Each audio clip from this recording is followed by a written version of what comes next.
up, everybody? Welcome to a brand new episode of Part of the Problem. I'm very excited for this one. Thrilled to be joined by Jillian Michaels, who is there's a lot of titles you have, so I'm not quite sure what I should give her an introduction. She's a fitness guru, known for her television shows and her many books, several New York Times bestsellers, has kind of been in the health world for a long time and has recently become, I think, pretty outspoken with support of Bobby Kennedy and criticisms of COVID insanity. And I think a very interesting part of this kind of massive political realignment, this crazy moment that we're all living through. And so I really was very excited to talk to you. So thank you so much, Jillian, for taking some time out for us. Thank you for having me. I literally tried to find Adderall to keep up with you today. I don't take it, but I was like, does anybody I know take it? How am I going to be on Dave's show? I mean, I have been watching you for years now and learning from you, and I'm really excited to be on. I'm going to do my best today. Oh, well, thank you so much. That's very kind of you. And well, I appreciate that. And as you know, I've told you this personally before, but my wife is like a huge, huge fan of you. She was so excited when we were on Piers Morgan together. And then I ended up getting triggered by Joe Walsh, I think, and just yelling at him the whole time. But you said something nice about me, and she's like, do you have any idea what this means? Jillian Michaels likes your show. And I was like, yeah, no, I know, it's cool. But anyway, thank you very much. That's very kind of you to say. Oh my gosh. I think it goes without saying, but I'm glad that me liking your show matters. I now see Joe Rogan deferring to your positions, but I'm glad that she can get excited about me being a fan. That's great. Well, this is the right for my brother, Joe Rogan doing it is really cool. For my wife, she's like, yeah, whatever. But tell me more about Jillian Michaels. This is incredible. It must. So I wanted to ask you, because I'm very curious about this, and I thought one of I mean there were many, but one of the really fascinating things to me during COVID times, it started pretty early in the lockdowns, it was just this very bizarre thing where we have what is a health emergency. Right. And then immediately the first response is shut down the gyms and keep open the liquor stores. And then there were a lot of people in kind of the health world who understandably sort of objected to that. They were like, yeah, this, and I'm curious, was this kind of part of your story too? Or what were your politics before the COVID era? How did they change through that? I'm curious. I was exceptionally liberal pre-COVID. And I am guilty of understanding why you might close a gym at the time when the hospitals were overrun. And I had caught it from a friend and I was perfectly fine, but it was obviously very transmissible. And at that time we were worrying about our parents and we didn't know who was vulnerable and you were hearing all kinds of craziness. So when I first heard all of this stuff, it came from a wet market and we need to close the gyms. And if we can just control this for 2 weeks, we're going to get a hold of it. Just 2 weeks, guys, just stay strong. And then it's week after week. And all of a sudden, the stories don't add up and the science doesn't make sense. And you're seeing all of these incongruencies in policy. And one from California that was my absolute favorite is what I call the COVID layer. So when you were allowed to go to a restaurant, you had to wear your mask. And when you would walk from the hostess stand to the table, you could catch COVID. So you must wear your mask. But once you sit down, and you begin eating and talking with other people in a room filled with other people, you see you were below the COVID layer. Right. And at that point, I was like, this is bananas. You started to see absolute madness and inconsistencies and hypocrisy and silencing doctors that were exceptionally credible. And I started to feel like Neo in the Matrix, like I think many of us did. Yeah, no, I remember I used to joke around about this. So when I first started doing it, because at first the comedy clubs were closed, but then once I was allowed to get back out and do stand up, they'd have capacity restrictions sometimes, but they did the same thing at comedy clubs where you had to wear your mask as you walked. But then once you sat down, you could drink and eat and laugh. This is what everyone's doing there, is there to laugh. Yeah. And this was the most bizarre thing of it to me. So like I'd be on stage looking at a crowd. So that my perspective is like I'm watching everyone. And sometimes you would see someone like get up to go to the bathroom and not put their mask, like forget, like they get up and other people would start looking at them like, whoa, like, hey, you're up there. You're up there where there's COVID, and it's like, there was something about just like the ability of people to follow rules that made no sense at all. It was some like real-time Milgram experiment thing. Like just an expert said this, so we're all going to pretend this makes sense, even though it's so obvious. Like the guy was just sitting next to you, and I could see you getting nervous as he stood up. It's just totally bizarre. I could not agree with you more. And unfortunately, there were so many examples just like that. And it just began to grow my concern exponentially. And as you begin to look a little bit deeper, it's like, God forbid you pull on one thread. When the whole facade starts to fall away, it gets pretty friggin' nefarious, Dave. Yeah. Yeah, no, it really does. And I'd imagine, there was a, one of the there were so many different little dramas and within COVID, but one of the things, and I was thinking about this earlier today in anticipation of you coming on, but I know there's this Dr. Hotez who right. Yeah. So this is the guy who like refused to debate Bobby Kennedy on Joe Rogan's podcast. And Joe brought him up recently the other day, and he was just kind of making the case about how the guy's like overweight and eats junk food and doesn't exercise, but his life's work is making sure everybody takes vaccines. And he was all about demonizing all of the people who were skeptical about the COVID vaccine, if that's even what you can call it. No, and let's call it a shot. I refuse at this point. I mean, it's not a vaccine in the sense of what everybody always meant by the term vaccine, but I guess, updated definitions, very conveniently updated definitions.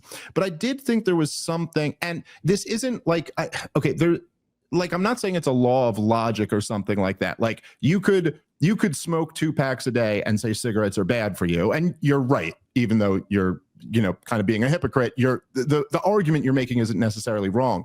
Right. But there is something kind of fascinating. And in a way, this is part of, to me, what Bobby Kennedy represents. There is something fascinating about like really unhealthy people lecturing everybody else about their health. And then you look at somebody like Bobby Kennedy, who is, however, whatever you think of the guy, clearly personally very committed to health. Like, I don't know, he's like in his 60s and doing like 15 pull-ups and then hitting like and it's just like, okay, that's to me kind of impressive and something we ought to like, that's a good example for people. And there's just something where it's almost like there's this weird dynamic where it seemed to me like so Candace Owens said this once, and it really hit home with me. She said something, she goes, after October 7th, a lot of people demanded that we pay attention to what's going on in Israel. And then a lot of us started paying attention to it. Right. And people got upset that we didn't have, and it almost seems like there was this demand to have a national conversation about health. And then a lot of people were like, okay, let's have that conversation about health. And now it seems like, oh, you guys don't like where the conversation is going. But as somebody who's been in, like, this has been your world, this is your life's work, it's got to be kind of an interesting position to listen to, like, these people who clearly do not take health seriously, pretend that they're the champions of it now. I don't think that is the argument they're actually making. Vaccines, now listen, this is my personal position, so if we can get this out of the way from go. 2 things can be true at once, right? Vaccines can save lives, and they can also cause tremendous injury. Now, it's more rare, but we don't really understand what causes vaccine injury, and asking the right questions, mitigating how many vaccines a human being gets from birth to 18 years old. These are conversations we need to be having. Now, the COVID shot vaccine, I was just talking to Dr. Heather Hang, Brett Weinstein's wife, and she's like, it's gene therapy. This is not a vaccine. So that's out of the mouth of a PhD. This is big business. I don't think these people are advocating for health. It's big business. I think that is what their agenda actually is. And when the conversation did start to become about health, you saw the pushback. And I don't believe in my entire life I have ever seen an individual quite so demonized as Bobby Kennedy. I mean, he eats dogs. Do you remember that one? Yeah. That was in, I think that was actually in Newsweek, so help me God, or Vanity Fair. He eats dogs. He is a predator. He is deranged. He's got worms in his brain. I mean, the attacks were relentless and vicious as soon as it became about, I don't know, childhood obesity, infertility, autism. Man, it was a whole different animal at that time.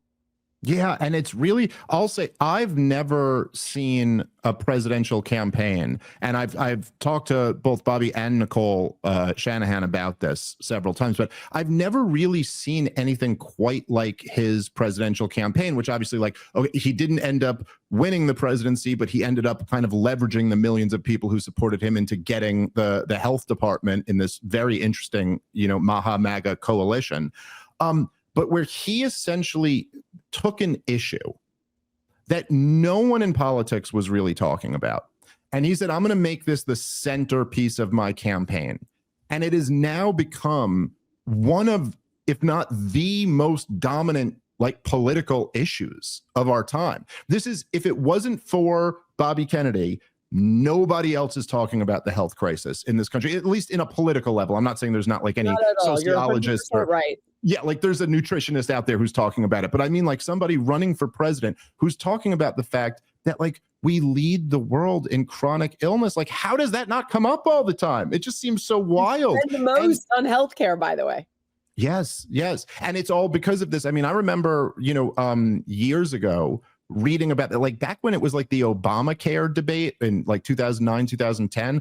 I remember reading about how, like, the CDC estimates that 70% of our medical costs are from preventable illnesses. And you're like, wow, that should probably be at the center of this conversation. Because, like, if you have, I think essentially the point is that whether you have a completely free market privatized health insurance or a completely socialized health insurance system, if you have obesity rates through the roof, if you if you lead the world in chronic illness, it doesn't matter. It doesn't really matter who's floating the bill. The problem is the health. I mean, like, the problem is the health of our country. And it's just wild. I've just never seen anything like this before, where, like, one guy made this issue into an issue now that has to be addressed. I don't know that anyone will be able to run for president in the future without having an opinion on this stuff. I certainly hope that's the case. I remember speaking with Callie Mean, so I'm going to presume you're okay. I figured.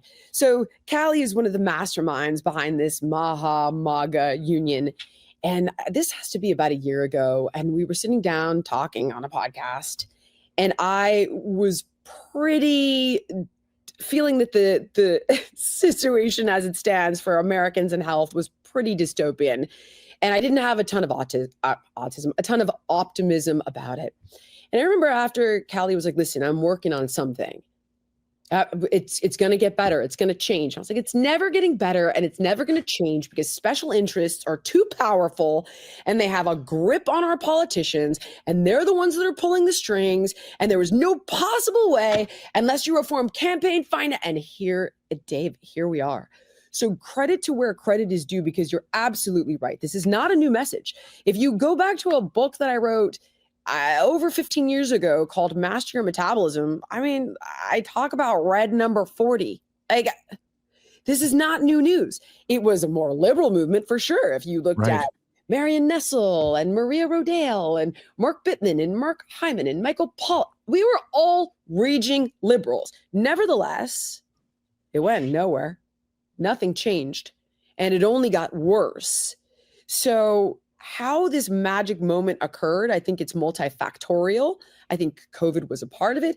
I think people were completely disenfranchised with both political parties. I think you had a few brilliant people with their hearts in the right place, and a little bit of magic has happened. Now, how much he will be able to achieve remains to be seen, but I promise you that he is far better than the alternative. And if I could point out just a few things, if we were to criticize the fact that he's not an MD or a PhD, neither is Xavier Becerra, who was head of HHS before him. And if we're going to ask questions about childhood vaccines, and that's deeply alarming to do, and demand gold standard research and what have you, and have placebo groups, like this is so scary, and why would we do such a thing? But like, let's say that's really, you're alarmed. Xavier Becerra and his administration, the Biden administration, moved to remove, I promise you, Google it, it's true, any age restriction on gender affirming care, which is a really fancy way of saying sterilization, taking away a child's ability to have an orgasm, interrupting their brain while it's developing in puberty. I mean, the atrocities, quite honestly, associated with medicalizing the transition of children. To do that at any age and remove any and all restrictions, where was the outrage about any of the crap that they did or didn't do? Not a peep. But then you have a guy that wants to facilitate real change and has been given that mandate, and everyone's up in arms fighting for the pharmaceutical companies and gene therapy as vaccines. It's surprising. All right, guys, let's take a moment and thank our sponsor for today's show, which is My Patriot Supply. Real peace of mind comes from knowing your family is prepared for anything. My Patriot Supply, America's most trusted name in emergency preparedness, is offering a limited time discount on their best-selling 3-month emergency food kit. Each kit provides over 2,000 calories and 100% of the recommended value of 12 essential vitamins and minerals daily for 90 days. We're talking high quality meals that last up to 25 years in storage and still taste like home cooked. The pandemic taught us how quickly store shelves can empty. Don't wait for the next crisis. Your 3-month emergency food kit includes free shipping, a disaster replacement warranty, and 24/7 US-based support. The special discount is available for a limited time only. Visit preparewithsmith.com now to secure your family's future with a $100 discount. If you order by 3 p.m., they'll ship the order within the same day, so you have peace of mind right away. Go check them out at my site, preparewithsmith.com. All right, let's get back into the show. Well, it's also, I will say, and like my wife is like she's like you. She's a bit of a health nut. I say that in the, not as an insult, like in a positive term. It's like, I mean, look, and she's gotten on me to be healthier over the years, and I do better because of her. She doesn't leave me too much choice. Cool. But I will say that one of the things that was really interesting to me is that it is unbelievable how much this message resonates with mothers. Because I think mothers are like, particularly today, like 2025 moms in this generation are dealing with something that I just don't think previous generations ever had to deal with. I mean, I think that my parents' generation, there was a lot of poison in the supermarket, but none of them really knew. You know what I mean? Like they all just kind of like, they didn't have the information. They were just like, what's bread made out of? It's bread. Like they thought it was still bread, just like it was bread for their grandma. It's still bread for them. And like, I don't really think they understood that it's like, no, the bread your grandmother made was bread. Wonder Bread is poison. You're giving your kids poison, And there is something they all talk about every time I see that we're like the moms of the kids are together. They're always talking about the fact that like when you go to the supermarket, you are like surrounded by big red and blue poison everywhere. And you have to navigate out like, what am I? And I got to say, this is something that I don't really have like a firm political view on this. I'm kind of thinking it through myself, but there really is something about like on the rare occasion that I end up at the supermarket with my wife, where you like sit there and like the fact that they rent out the aisles that are at kid level aisles with like the cereal that's got like a big cartoon character on it that is like pure garbage that we know for a scientific fact this is like the worst thing to do to your kid. And like if somebody were trying to sell drugs to kids in this way, we'd throw this person in jail for 300 years if they ever tried to do something like that, And yet these giant corporations who have bought off our government, have completely captured all the regulatory industries. They are sitting here selling what we now scientifically know is a drug for kids. It is literally poison that's going to get them hooked on it and make their body desire more and more of it. And it does just seem to me that it's like, it's an unspeakable outrage. Like, how have we allowed this to happen? I think that what happened is, you're absolutely right. It began with our parents who bought into, it's affordable, it's convenient. Yeah. I remember my little microwave breakfast in plastic that had 2 little pancakes, yeah. 2 little sausages, and like, God knows the chemicals and my little syrup, all day. I would friggin' bake that in plastics. And my mom was like, we are winning. That is 2 minutes. It's ready to go. It's healthy. It's a real breakfast.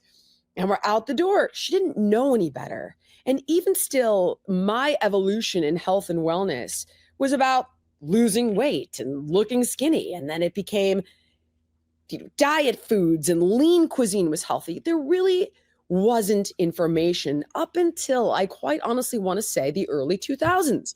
When you saw the rise of the crunchy liberals I mentioned previously. But when you look deeper at how this happened, and I'm going to steal a page from Callie Mean's book, it's in the 80s when the big tobacco companies bought the big food companies and they ran their playbook.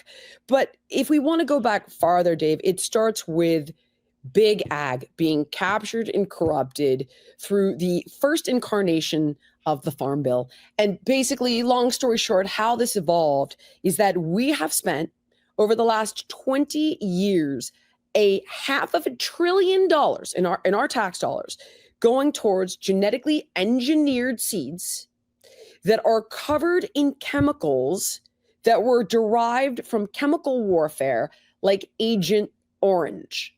So now when you've got Franken corn and Franken wheat and this, that, the other, and you have subsidized it and it's exceptionally cheap and exceptionally poisonous and nutrient empty, Big Food grabs it.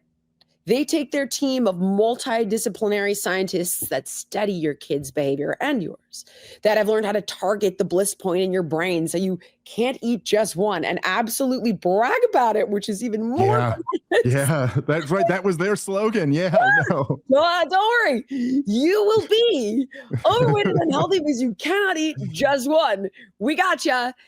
And then Big Pharma is the third piece of this toxic triad, and they swoop in and they medicalize everything and they pay off all of the studies. I mean, let's be honest. This system is rigged from top to bottom. And we're just starting to wake up to that, I think, in a big way. And moms, in my opinion, are always where the grassroots movements start and take hold. Thank goodness. Yeah. Well, I just think it's like there is something about, I mean, I'm not saying it's not true for fathers too, but there is something about the connection between mothers and their kids and how they really just kind of like, they're so invested in their kids' safety and protection and health. And so, yes, I think that it does make sense. It's also like, there's, I think like, when cause I talk about this a lot of times, like I'll talk with my mother or with my in-laws. And it's like, sometimes I think we lose appreciation for, like, my mother-in-law was telling me about how strict her parents were about her cleaning the plate. Like, you could not leave the table without finishing your food. And when you zoom out and you think about it, you're like, oh, they were first generation America. They were only one generation away from people who were legit at food insecurity. You know what I mean? And so, of course, it's like this all kind of crept up on us pretty quickly, where we went just in a few generations from being like, my God, if you have a piece of food in front of you and you don't eat that thing, what an insult that is to all these people who don't have food. And you know what I mean? Like your parent remembers being hungry as a kid themselves. So of course it was just like eat, eat, eat. And then all of a sudden, in a very short period of time, to transition to not just tremendous abundance of food, but tremendous abundance of very unhealthy food, where it's like, hey, no, we actually need to pump the brakes and think about what you're eating. And all of these things were all so brand new that I think, it obviously was going to take people a little bit of time to catch up. I think it's wonderful they are catching up. Yeah. one of the things I always find fascinating, even as you kind of discuss this and how you were very liberal, for many years, is that it is interesting to me that this just so inherently seems to be,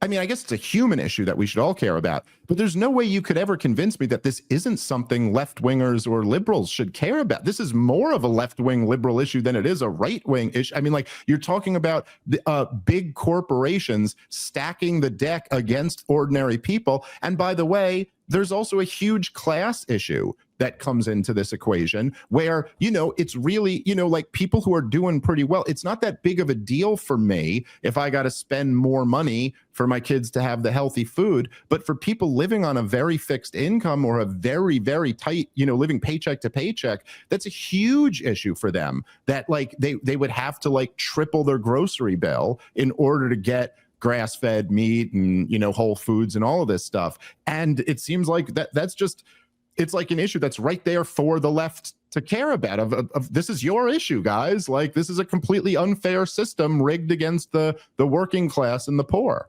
But you know why they're not saying anything about it is because they've also been captured by special interests. And it's funny that you bring up marginalized communities. These soda companies target children of color 2 to 1. Where is all your systemic racist talk now? Where is the outrage now? Not a peep. They literally go after their heroes, their celebrities, to capture their kids like Pied Pipers of fast food addiction, and nobody's mad. They go after the poor with programs like SNAP, or I think it's called Women and Children, programs that we have, food programs for people who are less wealthy, not as well off, however you want to, marginalized, however you want to describe it in the most politically correct way possible. Sure. Nevertheless, they are absolutely targeted. They are the ones that are being preyed upon. They are the ones that are being marketed to, and they're the ones that are having this crap forced down their throat. But should you question whether or not sodas should be removed from programs like SNAP, food stamps program, that's racist. Because right. Now you're denying, I swear to God, and again, I want to give credit where credit is due. This is Callie Means pointed this out a couple years ago now, because like the Hispanic Freedom League or the NAACP is taking such massive donations from the fast food companies and the soda companies in particular. They run right out there and they're like, this is racist for you to take away these valuable calories from children of color who are in poverty. It is diabolical when those kids are being targeted by those bastards 2 to 1. I'll say a couple things on this that just literally just come to my mind. So I remember I went to briefly, I went to college in Oneonta, New York, which is like way upstate, halfway to Canada, upstate New York.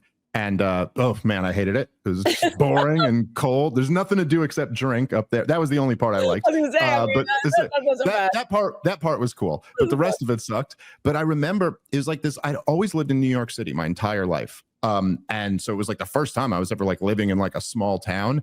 And I remember just being blown away by how fat all the locals were. And then the fact that there was nothing in this town, but there was every fast food place. Yeah. I mean, there was a KFC, a Burger King, a Wendy's, a McDonald's, like every single fast food. There was an Arby's. That's all they had. It was like bars and fast food was all they had. And every day you would just see like these incredibly overweight families eating this fast food. And even at the time, this is like 2003 or something like that, I was like, man, this just seems bad. And, not knowing that much about it, but I was like, this sure ain't good. And then I remember, so when I lived in New York City, this was like probably around like 10 years ago. This is before I had kids, but my very good friend, Louis J. Gomez, is also very talented comedian. I lived in the Upper West Side and he lived in Harlem. And so it was like, like a 15, 20-minute walk. And I used to do the walk all the time. I'd always go over and visit him and his kid up at their house. And you know, like if people know New York City, like the Upper West Side's a very white neighborhood. Harlem is historically a black neighborhood, which is changing a bit now. Yeah. But I remember, like, as you'd make the walk, you could just see the food stores changing. Like, it goes from, like, on the Upper West Side, everything was kind of health oriented. Mhm. And then as soon as you started getting into the convenience stores in Harlem, it's all Gushers and and so, like, while people like kind of go like, okay, restricting SNAP programs are racist, it's like, yeah, but what about this? Like, isn't this kind of messed up? And I'm not saying, like, look, part of that is a cultural issue. Part of it's an education issue. You know, like there is truth to the fact that, like, design, though, Dave, you are 100% right. Your instinct is absolutely accurate. And I would imagine in upstate New York, in this area that was rural and more poor, I guess they're white, right? I mean, now they do target, as I mentioned, people of color 2 to 1. However, they go after poor people across the board. And that's why you have these food deserts. All of this is by design. And it's a much longer conversation about how they managed to do it, but it has been going on for just about 100 years.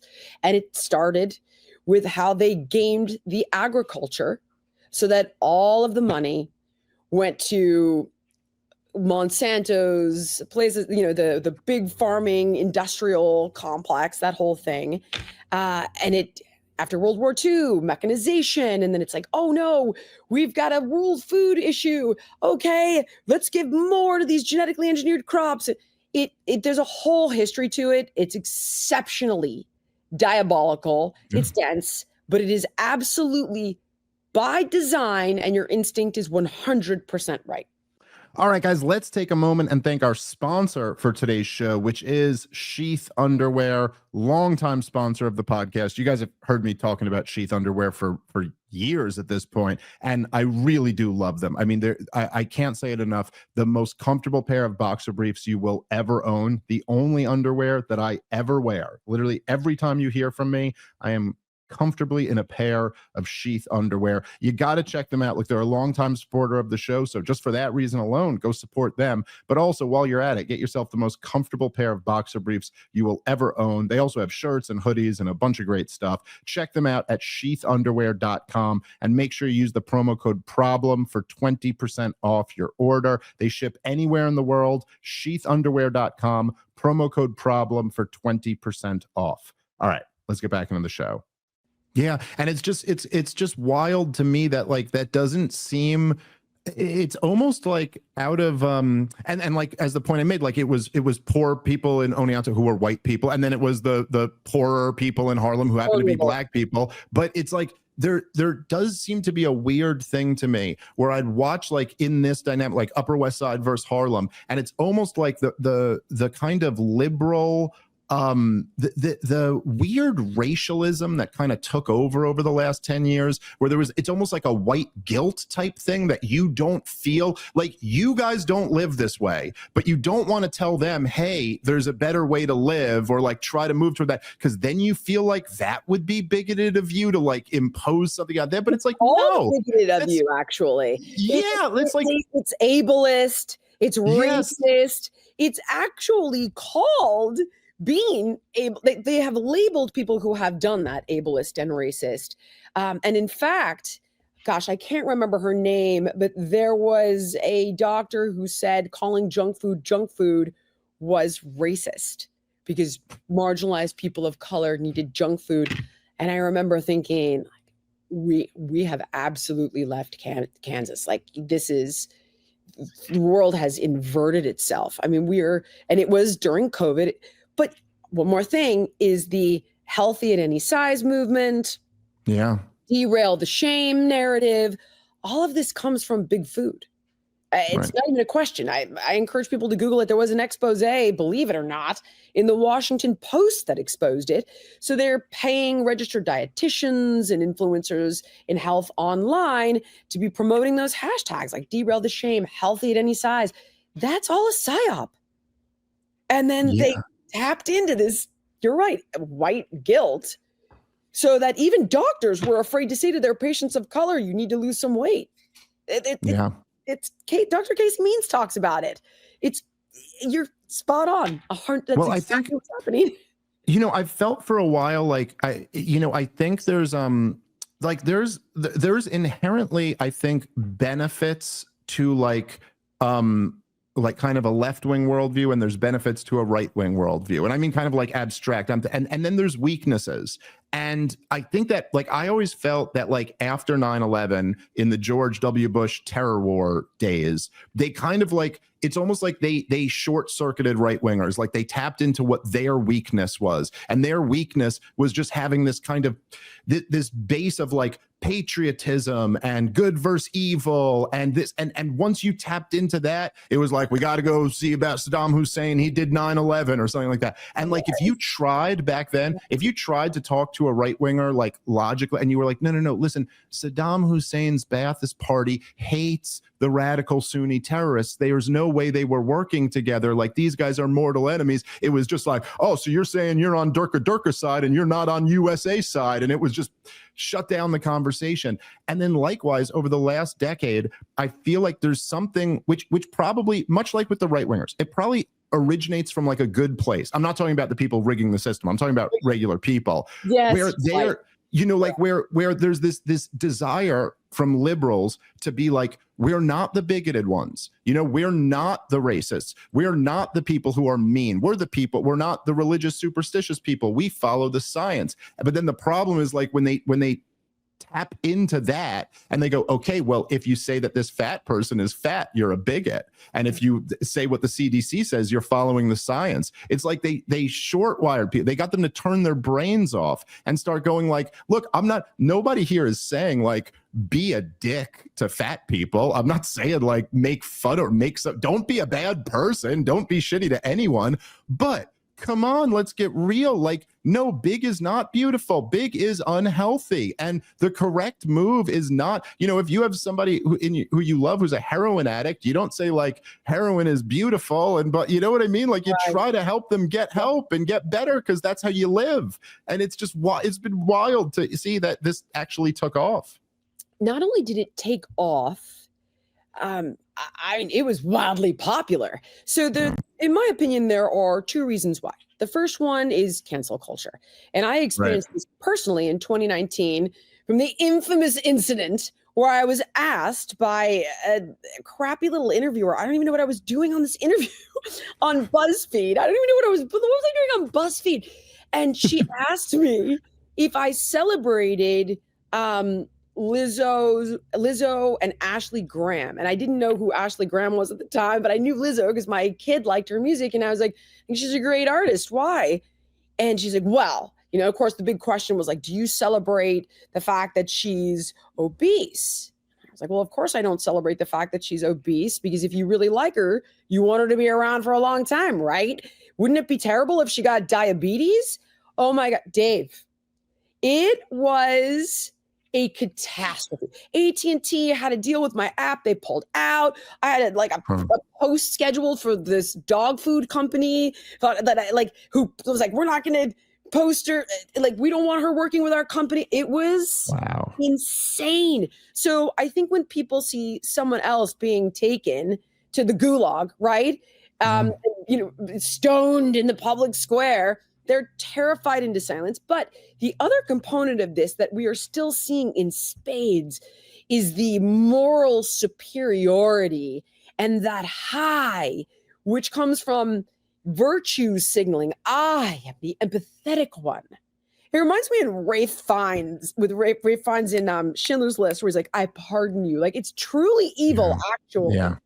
And it's purely about your own ego and making yourself feel holier than thou.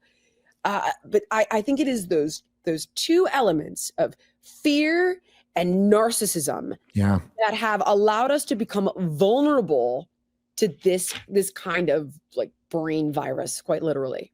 Yeah, I think that's exactly right. And the latter part that you're talking about, they're both really important, the elements to it. But the part of that kind of the kind of ego boost that you get off of that virtue signaling stuff it is such a poison. It's something all human beings are somewhat vulnerable to. And if you want to be a decent person, you have to actually fight that impulse. But anytime you're just feeling really good about yourself when you haven't actually done anything, like it's great to feel really good about yourself when you've done something. That's wonderful. But when it comes more, and then there is, and I will say, I've always found that it's a, particularly with women, not 100%, but particularly with women, there will be this kind of like you see like young girls with like bikini bodies talking about how awesome Lizzo is for being overweight, and you're like, I think I see what you're doing here, and I don't think there's anything positive about it. I think this is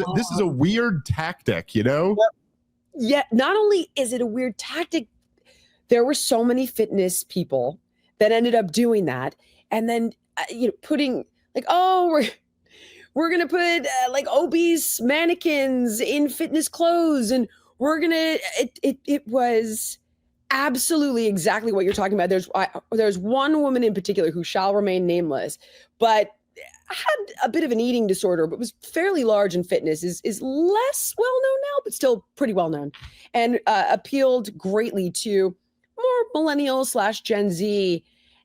And you've got this rail thin white girl talking about like, let them eat cake. Like, you piece of shit. Like, yeah, because it's like there was she knows, Dave. Like, yes. You bastard. Like, yeah, come on. Like you're doing, and there is something, some comedian, God, I can't remember. I should credit them, but it was such a funny joke. I can't remember whose joke it was, but someone had the joke where like, there's like girls keep saying Lizzo looks great, and he goes, okay, well, why are you so offended when I tell you look like Lizzo? And it's just like kind of says it all right there, where it's like, look, if you're, especially like if you're working hard, because like particularly when we're talking about younger women, like sometimes people just have good genes and they look great, you know, but yep. Some people, particularly the people who work really hard at it, it's like if you work really hard to look great and then you feel good about yourself because you look great, which is totally like noble and that's wonderful, but then you're turning around and like complimenting some other girl instead of encouraging her to follow your path. It's like, right. No, I actually think that's evil. I think that's like a really wrong thing to do. You're totally right. It's absolutely part of the problem. And the even greater irony is all of those virtue signalers, like Oprah, then turned around and jabbed themselves with Ozempic at the very first opportunity. Yeah. And they're like, oh my God, the hypocrisy is staggering, absolutely staggering. And it's exactly that. It's like, how can I, elevate myself as a really good person? And how can I feel better than you, or make myself feel and appear better than the people who are saying the opposite? And then there are the people that are just legitimately scared. Doctors that are legitimately scared to tell their patients they need to lose weight because they're worried they'll get sued. And this is real. It's called medical McCarthyism. And I hear about it from all the different doctors that I interview all the time. And it's from COVID to obesity and everything in between. All right, guys, let's take a moment and thank our sponsor for today's show, which is Native Hydrate, a zero sugar electrolyte and amino acid drink mix that supports hydration, energy, and muscle health. Native Path's Native Hydrate is a thoughtfully designed formula packed with electrolytes, branch chain amino acids, and all 9 essential amino acids to help with muscle recovery, bladder health, and overall vitality. Plus, it's free from sugar, artificial additives, and third-party tested for purity. With Native Hydrate, you can fuel your body with essential electrolytes for cellular hydration and the amino acids it needs to absorb and retain those vital minerals. Unlike other hydration drink mixes, Native Hydrate contains just 230 milligrams of sodium for optimal daily hydration. Native Hydrate is only 5 calories per serving. Every order comes with a 365-day money-back guarantee, so you can try it risk-free. Check them out today by going to nativehydrate.com/part-of-the-problem to see what Native Hydrate could do for your health. That's nativehydrate.com/part-of-the-problem. All right, let's get back into the show. Yeah, and I'm sure there's a lot of that, and then there's also, as you mentioned before, there's just kind of like Well, look, there's even for people who won't be sued, like you gave the examples where with your app and AT&T and all this, where okay, there's going to be an enormous headache for you. And the truth is that human beings, by and large, do tend to respond to incentives. If something's going to be enormously difficult, then fewer people are going to do it because, of course, who wants to go through difficulties if you don't need to? And there's a social pressure. And this is one of the things that's very interesting about the current moment that we're in. It's like you see that once there's not as much of a social price tag to pay for, say, like supporting Donald Trump, all of a sudden he's got the best poll numbers he's ever had, because like, okay, when people feel, and I do think that it's something I've come to appreciate in my life, because I am a bit of, I'm my personality type, and I can tell yours too, is like, you're willing to kind of take the arrows. You're willing to be outspoken. And that's kind of it's a personality trait, but it is a minority position. Most people aren't like that. And I think we've evolved to be this way because we're pack animals, and you don't want to get too far outside of the pack. That's where predators get you, and like I remember I was at my sister's house once, and there was this guy who's a friend of my sister's, and he's like very, very smart guy. He's a college professor. And I remember at one point we were in her living room, and he kind of leans into me, and he goes, I actually agree with a lot of your politics. And I remember being like, why are you whispering? We're in my sister's living room. Yep. Like, what's going to happen to you here, man? Just say it. Put your shoulders back and just say it. You know what I mean? But then also I was like, well, maybe I shouldn't be so judgmental. It's like a lot of people like just don't want to deal with a headache. And it's enormous. It's something that kind of like the dominant, progressive insanity of the last few years, like they really figured that out. They figured out that like, if you can really have a mass shaming campaign, while they're saying don't shame fat people, don't slut shame, don't all the attacks on shaming, but they know exactly how powerful shaming is, and so it's like, oh, okay, well, like, again, even with like some of these topics, like I'm not advocating to be mean or to be overly, but there, like with this slut shaming thing, I don't mean this for women or men. I mean for both men and women. Like, yeah, there should be some degree. There should be some degree of shame. Like, I don't know. Like, yeah, if you're like just like I don't know, if someone came to me and it was just like man or woman, they were like, I just had sex with 5 people in the bathroom, I'd be like, what are you doing? Like, what's Jesus Christ, like, get your life together. What's going on? And like, there is never blame the victim, but there is such a thing as healthy shame. It's also when you commit a crime, when you do something unethical, when you hurt somebody, there's a healthy shame to that. Don't do that. That's the wrong thing to do. That's a shitty thing to do. My mom's a psychoanalyst, and we've actually had long talks about what healthy shame looks like and what it's intended to do. And it's to help people evolve into becoming a better person, or if somebody is tending towards sociopathy, quickly sweeping them back into line. But when people are calling out facts that we can conclusively say are facts, the earth is not flat, right? Being obese is unhealthy. I mean, there's a robust amount of data to back this up. When you are attacking people for calling out facts and subsequently wanting to question the existing norm and orthodoxy, man, there is some evil happening there across the board. Yeah, 100%. It's like removing a necessary component of what keeps a society functioning, is that there's like antisocial behavior or destructive behavior, and then there's positive and social behavior. And it's like you want to encourage one and discourage the other. And anyway, it does seem to me, and like I will say, like I'm with you when you said earlier that like you just couldn't have imagined that like even just like what we're seeing now. And again, to your point, I'm not saying anything's been done yet, like Bobby getting in there, Tulsi getting in there. This is just the beginning. And now we start the battle. Yeah. But even just to be where we are today and the way the pendulum has swung and how it's, again, I don't think it's as simple as to say that it's like, oh, the left lost and the pendulum is swinging back right. It's like a whole realignment. And I am just very encouraged by it. I'm very encouraged by that, all of that stuff where you're talking about like the fat shaming and the COVID stuff. It just seems like in terms of the popular support, it almost feels like it went from an 80-20 issue to an 80-20 issue the other direction. Like just nobody's buying into it anymore. That I find very encouraging. I totally agree with you. And it feels like the Wizard of Oz when the Wicked Witch actually melts. It's like the sun comes out and everybody. Right.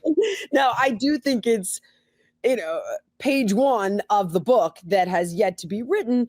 I think it's going to be trench warfare, and you're seeing it across the board. It's like everybody resist, just resist to resist. Oh my God, the sky is falling, and you've got all the propaganda whipping up the people on the left, and it's like everybody's Hitlerian and the world's going to end and whatever. And it's so crazy though, because what they're fighting for, I don't even think they realize. Like when you watched Bobby Kennedy's hearings and he's sitting there saying, we need to ask, why are vaccine injuries happening? We need to ask, like, why has autism gone from 1 in 10,000 to 1 in 36? And everyone is demonizing this guy, and they're loving their politicians who take millions from big pharma. Like, we've got a long way to go. And I am exceptionally optimistic, but I wouldn't get complacent. That's all I'm saying is it's going to be an uphill battle. And I do know, not to talk out of turn, but to get Kennedy confirmed, concessions did have to be made. And I don't know how public any of that is or not, but it obviously goes without question that it's like you will bend a knee to a certain extent. We even saw some of that with Tulsi and the whole FISA situation. It's like to get there, you will have to make you'll have to give some stuff up along the way. So it's way better than where we were, but I know it's going to be an uphill battle. And I think what I'm trying to do is encourage people to stay vigilant and to be patient. Yeah. Well, I think that's perfectly said. And it's unfortunate where, I was talking about this during both Bobby and Tulsi's confirmation hearings, where I was just kind of like, listen, guys, I know everyone wants them to just dunk on these senators. And I know, but everybody wants Bobby when he asks him a question to go like, please, you're the most corrupt human being in the world. What's wrong? I go, but he needs their votes. Yep. So this process actually, if I was in Bobby's ear right now, I'd be just kind of like, well, say what you got to say to get in there. You know what I mean? Yep, That's just, exactly. let's get confirmed. I mean, as it is, they got confirmed by razor thin margins. And so it was like, there just wasn't. And again, there's a whole different battle to actually like the mechanism of government and entrenched interests and peeling those interests away. But a prerequisite to even getting to this point was having this giant cultural awakening. And now, you see where it's like a necessary component to this is that Bobby and Tulsi and Trump, for that matter, they got to know if they're going to war with the swamp that like the masses of the American people have their back. And so like that's got to be known. And then also I would, agree with your point about like complacence, but also patience, like also understanding that like this thing was built up over many, many decades and it's not going to be solved in a day or a year or in 4 years. But look, we have the potential to actually see some positive change right now, which feels very new from my perspective. You're totally right. That's why when I was sitting with Callie, I had lost all hope. Just because it's so entrenched and these special interests are so powerful. And the reality is, you talk about it with military industrial complex and you understand all of this regime change. And I listened to you talk. I'm like, whoa, I learned so much from you. And it's as corrupt and as deep as that in my line of work. And if you even want to take it a step further, if we could put on our tin hats for a second and go down the rabbit hole, when you look at who owns the big ag companies, the controlling share, and then who owns the big food companies, controlling share, same for pharma, same for big insurance companies, it's all the same company. BlackRock, it's Vanguard, it's State Street. And it's like, in other words, my point is that the reach is so great and the incentive is so powerful that it's not going to be easy. It's definitely a David and Goliath story. So we will take each and every little win. And this is why, to take I hate to say this, but it is like, stay woke, like stay aware, stay vigilant. Yeah. Don't allow yourself to be placated because they give up 1 out of 10,000 chemicals that have made it through a loophole in the FDA. Everyone's like, look at this red 40 winner. Like, yay. I'm thinking, are you kidding? Like, that is a snowflake on the tip of an iceberg. And we don't have any idea how big that fucker is under the ocean. Like, it's bad. It's as deep and scary as it can possibly get. It is absolutely by design. That is not conspiracy theory or hyperbole. And so, again, I don't want to be a downer. I want to be, this is wonderful. And we're all waking up and we're all forcing change, but we need to stay in that headspace. That's all I'm saying, is to stay very present and aware and not allow ourselves to be placated, be vigilant, and be supportive like you're talking about in every way you possibly can. Yeah, listen, I could not agree more. Well, Jillian, I knew I was going to really enjoy this, and I really did. I'd love to do it again, and we could talk about how this all unfolds. And I'm sure there'll be lots more news coming out that we'll enjoy talking about. Tell people, if people are interested in learning more about you or following your stuff, where can they find you? Just go to JillianMichaels.com. All the different branches of what I do lives there. Okay, awesome. Jillian, thank you so much. I really, really appreciate it. I really appreciate it. And hopefully I can turn the table on you soon. Absolutely. Anytime. Let me know. Tell your wife I said hello and goodbye. And thank you. I will make sure to do that. Okay. Thanks everybody for listening. Catch you tomorrow with a brand new episode. Peace.